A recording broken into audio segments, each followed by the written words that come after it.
I mean, what if something bad happens? So, I was just chilling there, just waiting in the area. But luckily, I found another plane to connect. So I went from Paris to Barcelona, Barcelona to Sevilla. They kind of charged me a little bit more just because I was a foreigner, I was alone. Plus, like at the airport, the airport is trying to make money. So, but How much more did you have to pay? It was like, I think the flight was like 400 euros. Yeah, so I spent whatever initially I spent for the tickets, then I had to spend another $400 for the other plane. So.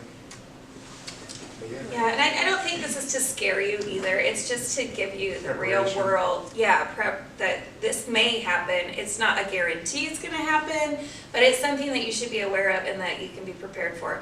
Airlines are notorious for delays. Ground stops in Seattle, it's like playing roulette. Anytime you go to Seattle, I'm like, oh my goodness. So, we got a ground stop. We're not flying. I'm like, okay. Something that's different is that the Sevilla airport is more comparable to like maybe a Spokane airport. It's not a large airport, and so there are less flights that go into that airport. So like when Ale was coming from Lisbon, there was like maybe one or two flights that were leaving from that airport every day to Sevilla, right? And so that's what pushed back like her getting there. So if you're flying into like an airport like Madrid airport and then you're taking the train, there's probably more flights that are going to be available to you. So just keep things like that in mind. Yeah. Could you talk a little bit about, if you were doing the trip again, some of the lessons learned, like what would you do differently, how would you incorporate more of? Don't spend money on taxis. What was that? Don't spend money on taxis. That was my lesson learned. Unless it's like the nighttime, and like that makes sense. But don't be spending money on taxis. Everything is walkable. That was one thing that did irritate me a lot. Is when you're with a group and like, oh, let's go to taxis. No, we can walk. But kind of makes sense. So I learned to go off on my own. I'm more of a person where I'm like, I can go with like one or two people, but other than that, I'd rather be on my own. If you're the type of person who likes to go in a group, that's nice. The other thing is too, if you're gonna go eat at like cafes and stuff like that, they don't like large groups because they don't do the separate bills. It's all together. So then people have to like be looking at what they got so you can cooperate to pay the bill. But yeah, don't take taxis because it's just too much work. Ale, did you find that when you were navigating on your own on foot, did your phone help you? Was there an app, or how did you navigate? I didn't use my phone because I couldn't get Wi-Fi. Oh, okay. Yeah, so I could add more on that. Google Maps has like an offline thing, so I just kind of like expanded the thing and just kind of downloaded the map. So every time I have to walk, like, oh, you have to go here. Because like in Sevilla, they're not straight roads. They're like like a puzzle, honestly. And you get lost. So like the first week, I got lost the majority of the time going from like the place we stayed to CEA. But yeah, just kind of downloading and just being prepared. Like I said, just download that map. Or if you're planning to go on like anywhere else during the you guys free weekend or whatever, like let's say Barcelona, same thing. Just kind of download a pre-map so you guys won't get lost as easy. Nice. Or regardless of like, I'm pretty sure there's cafes or just chilling outside a hotel or something like that where you can get like their Wi-Fi that could help you as well. There's also They provide you maps, right? Right. Yeah, So that's when you go to the orientation, right? I think it was at orientation they give you physical maps, and we use them. We all use them, and Sharon and I encouraged the group to download this app. I think it's called like City Maps or something like that. I'll share the apps. I'll share the app with your advisors, and they'll pass it on to you all. But you could download an entire city's street maps for free, and then every like additional map that you download, I think was like $2 or something like that. So you can like zoom in as close as you want. You can maybe even like navigate from where you are to a different point on the map. And so I think getting used to navigating with a map is definitely something that you'll need to learn to get comfortable with, because the streets, it's not like a New York block, right? A New York block is like grids where it's like straight lines. These are like truly like a meandering highway, and then other meandering highways going across, and things that are going diagonal. So you can really get lost if you're not using like a point of reference. Yeah, because we got lost as well.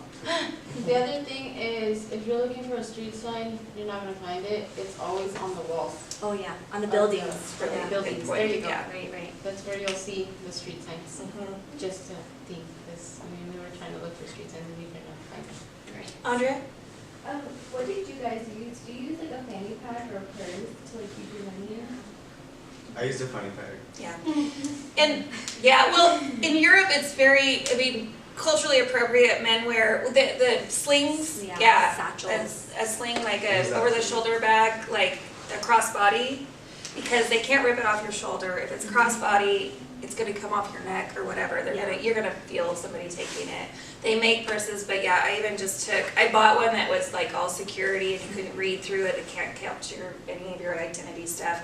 But really, I used a leather, crossbody bag that had zippers. Definitely zippers are key. Do not use those outside open pockets. That's just not appropriate there, because that is just, asking to have things either fall out or, be taken. So zippers are really important, but having that crossbody is really great. And the men wear them as well, so it's not like the States. I mean, it's so common, either for the men to be wearing them and women, so that's really what's recommended. My other thing is, I'm not sure, Zoe still has it, but like little raincoat that has a kangaroo pouch, that's the one I use, because I'm like, I don't like being pickpocketed, I'm a very careful person. I also, like my jackets, I have inside pockets, so I always have mine zipped up anyways, so that's where I would keep my stuff at as well. I don't like bags at all, I don't like, no. I think Ollie's the only one that had a coat though. Can you buy those over there, like in Sevilla? What was the question? Can you buy the bags over there? Yeah. The question was, can you buy bags in Sevilla? Would you Yes. recommend it? So I think yes, you could there's shops and stuff, right? I think Sevilla is known for like leather, or Spain is known for leather, and so if you're looking to buy like something that's locally made in Spain that's like really nice, it can get very pricey, right? So Sevilla is really unique because it's kind of, it like has an old town feel, right? Correct me if I'm wrong. So it has like an old town feel, but there are like modern pockets in Sevilla, and so you can go to a mall and like see like a mom and pop shop, but also see like their version of like Louis Vuitton, right? And so, if you could buy it there, but I think that you should definitely, if you plan to have a purse or whatever it is that you're gonna carry your things on, at least bring something with you, because you may not have access to shopping right away. Yeah. Was there another hand? Oh yeah, Andrea.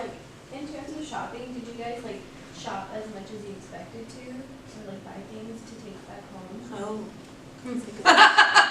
Think about Sevilla. Think about your Madrid experience. Think about Spain for these. For Ale especially. Well, you should also talk about the shopping in Morocco. That's like all they did too. Okay, because Yeah, go ahead. In Morocco, you bargain. So if they give you a price, then you can lower it down. And so that's how you go back and forth with Morocco, so you don't spend as much. Spain, I don't think I spent as much money. Italy, on the other hand, I spent like $2,000 on just gifts. It's because this time I had money to spend, because I had saved up money a lot too, and so I bought a lot of religious figures for my family. So that's where all my money basically went. When I went to Madrid though, I think the most expensive thing I bought were the Madrid shirts from Real Madrid, because my brothers like them. Yeah. So I'm just like, well, if I'm gonna be there, I'm gonna get you an original shirt.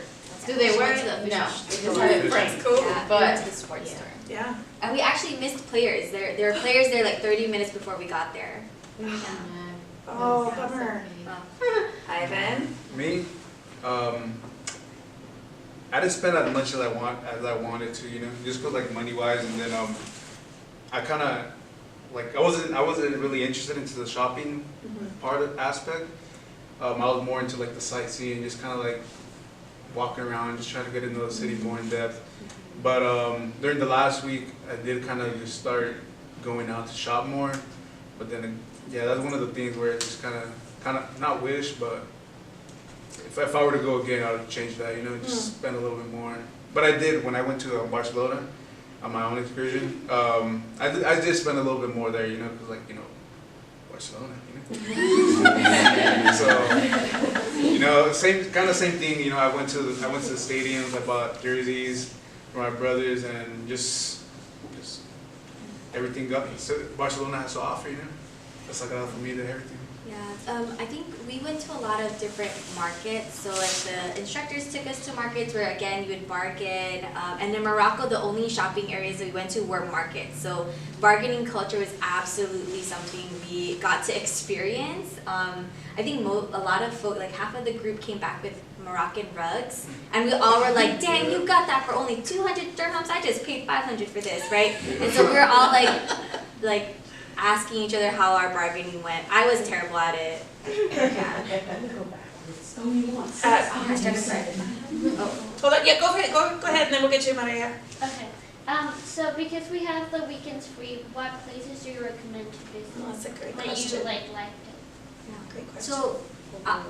So Sharon and I, we planned two excursions on our own. So we went to Cadiz, and then we also did a water park day. So there's a water park there. So when you think of like water park safety in the US, that's nothing compared to water park safety in Europe. So like if you have any piercings on you, they make you cover it up with a Band-Aid. Like regardless of what it is and where it is. Like if you have a belly button piercing and you can't take it off, they'll make you put a Band-Aid over it.